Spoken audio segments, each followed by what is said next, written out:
এইটো পৰম্পৰা বিদায় অনুষ্ঠান। বিদায় দুই প্ৰকাৰ, চিৰস্থায়ী বিদায় আৰু ক্ষণস্থায়ী বিদায়। সেয়ে আমি আপোনাক ক্ষণস্থায়ী বিদায় দিছোঁ। ছাৰ, কিন্তু আমি কেতিয়াও আপোনাক মনৰ পৰা বিদায় দিয়া নাই।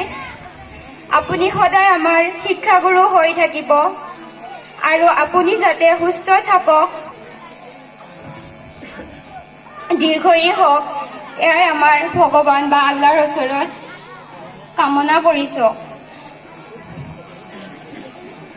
ছাৰ, আমি অজানিতে কেতিয়াবা ভুল কৰিছোঁ। হয় ছাৰ, আমি বহুতো ভুল কৰিছোঁ, কিন্তু আপুনি কেতিয়াবা আমাক গালি দিছে, কিন্তু আপুনি কেতিয়াও বেয়াকে কোৱা নাছিলে। আমাৰ ভালৰ কাৰণে, আমি যাতে জীৱনত আগুৱাই যাব পাৰোঁ, সেয়ে আপুনি আমাক এনেকে বুজাইছিলে। কিন্তু হয়তো আমি তেতিয়া বুজা নাছিলোঁ, বেয়াকে ব্যৱহাৰ কৰিছোঁ।